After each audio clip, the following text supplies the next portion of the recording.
I request one speaker from our Asfar Foundation as well, Miss Kalam Zehra Zaidi, जो पुणे में है और IT engineer है, software engineer है.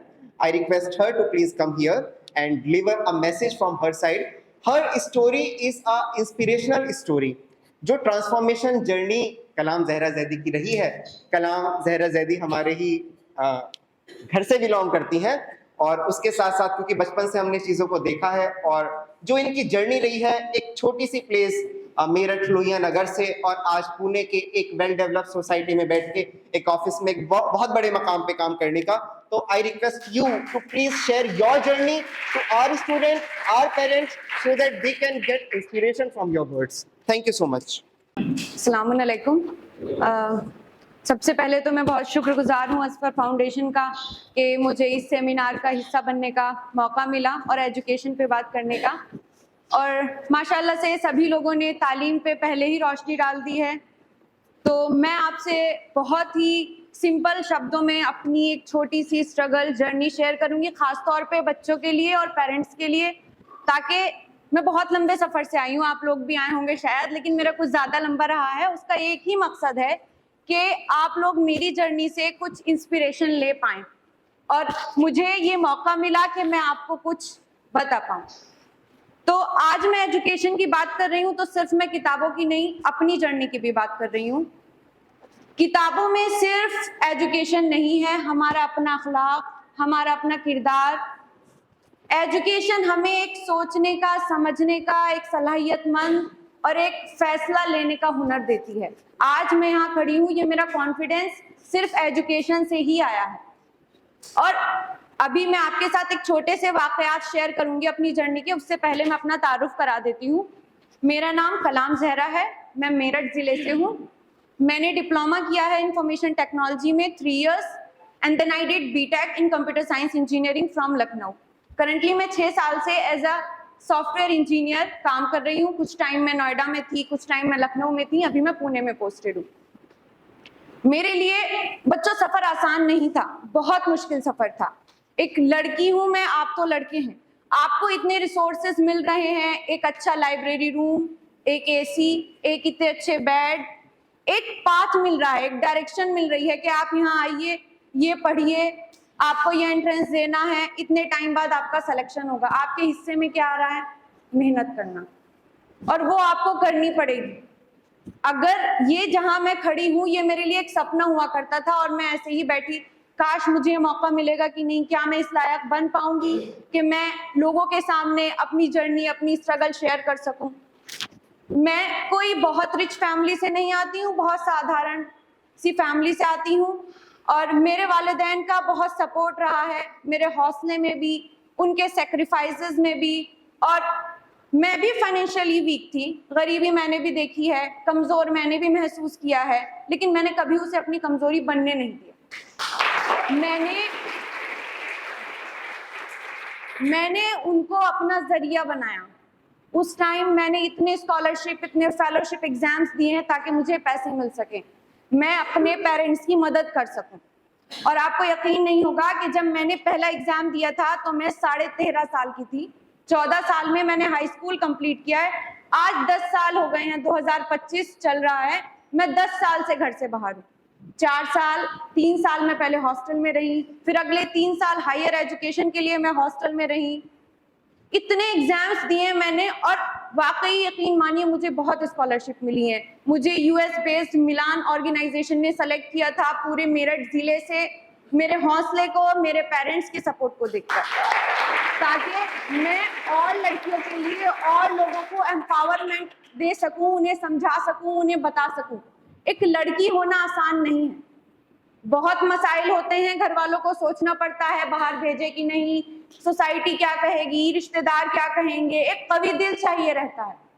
लड़की के लिए माँ बाप को अगले घर भी जाना होता है, उसमें भी बहुत मसले आते हैं कि बाहर रह रही है लड़की, ऐसे कैसे, अकेले, बहुत मसले रहते हैं. लेकिन मैंने कभी इन सब चीज़ों को कमज़ोरी अपनी नहीं समझा. मैं हमेशा मेहनत करती रही, लगी रही, और आज मैं यहाँ खड़ी हूँ ना, तो मैं पीछे देखती हूँ ना तो मुझे एहसास होता है कि मैंने कितना स्ट्रगल किया, मुझे सुकून मिलता है। मैं बैठती हूँ कि वो मेहनत, वो मेरे मम्मी पापा का सेक्रीफाइस, उनकी उम्मीदें आज मैं पूरी कर पा रही हूँ। और मैं अपने शो ऑफ के लिए नहीं कह रही हूँ, मैं बहुत well paid, well MNC company में जॉब कर रही हूँ। और यहाँ आने का मकसद सिर्फ ये था कि जो परेशानियां मैंने झेली हैं आप उनको समझकर कमजोर महसूस मत करिएगा। ये मत सोचिएगा हालात हमेशा हमारे खिलाफ होते हैं, कभी नहीं। ये हमें तय करना है कि हमें आगे क्या सोच के बढ़ना है। मैं एक छोटा सा बहुत जल्दी कोशिश करूंगी कि मैंने हाई स्कूल कंप्लीट किया, उसके बाद मेरे वालिद साहब ने कहा कि तुम ऐसा है इंजीनियरिंग का एंट्रेंस दे दो। मैंने कहा ठीक है, टाइम बहुत कम था। मेरे वालिद साहब किताब लेने गए थे साइकिल से, अब वो आ रहे थे तो रास्ते में सीमेंट की शॉप पड़ी होगी, वो साइकिल से गिर गए और उनका ये वाला हिस्सा फट गया। तो उनको बहुत खून खून, वो किताबें लेके आ रहे थे, 2 किताबें। अब मैंने देखा कि किताबें, मैंने देखा वो तो मेरे एंट्रेंस की किताबें हैं, जबकि मुझे ऐसा नहीं था कि अगले 3 महीने बचे हैं, 4 महीने में कर भी पाऊंगी कि नहीं। मैं उस एक्सीडेंट के बाद, उस छोटी सी चोट के बाद मुझे इतना मोटिवेशन मिला है कि मैंने इतनी अच्छी पढ़ाई की है कि मुझे एक गवर्नमेंट कॉलेज में दौराला में मेरा सिलेक्शन हुआ, पॉलिटेक्निक के लिए आईटी में मेरी अच्छी रैंक आई थी।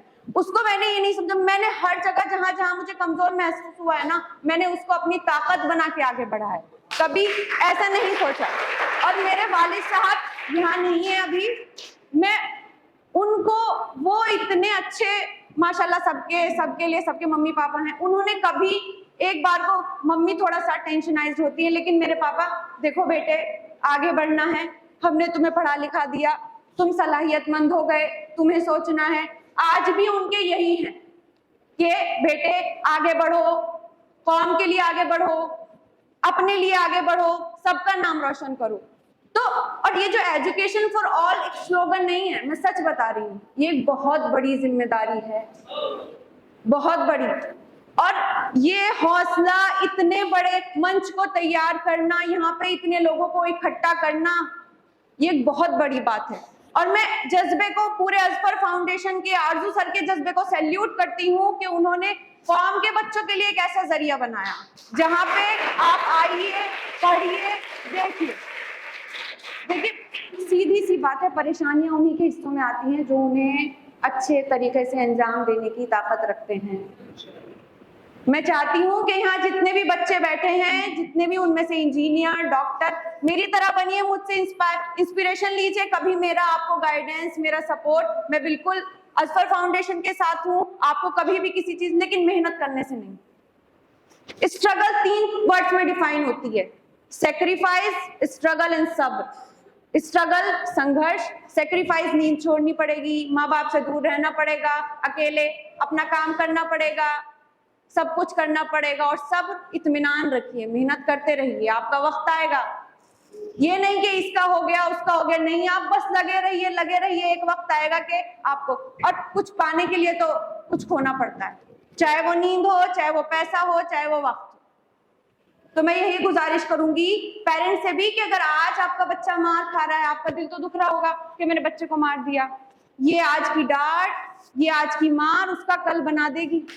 और जो आप आज यहाँ बैठी है ना, कल वाकई आपके दिल से दुआएं निकलेंगी कि मेरे बच्चे को किस काबिल बना दिया। और मैं चाहती हूँ, ये आगे की बात है, लेकिन मैं कह दे रही हूँ, जब आप बड़े बन जाइए, जब आप अच्छे बन जाइए, जमीन से जुड़े रहिए, वो बहुत जरूरी है। अपने कौम के लिए सपोर्ट करिए, आगे बढ़िए। कुछ नहीं, अगर आप फाइनेंशियल सपोर्ट नहीं कर सकते, एक दूसरे का साथ दीजिए, अच्छे कामों में लोगों का हाथ बटाइए। बस यहीं पर अपनी बात खत्म करते हुए मैं फिर से आप सभी का शुक्रिया अदा करती हूँ कि आपने इतने इत्मीनान के साथ मेरी बात सुनी। एंड अजफर फाउंडेशन ने मुझे इस काबिल समझा कि मैं यहाँ आई और मैंने इतने अच्छे से आपको मोटिवेट कर पाई, जो मेरा मकसद था वो पूरा हो पाया। शुक्रिया। On the stage so that we can give you the certificate of appreciation. Yes.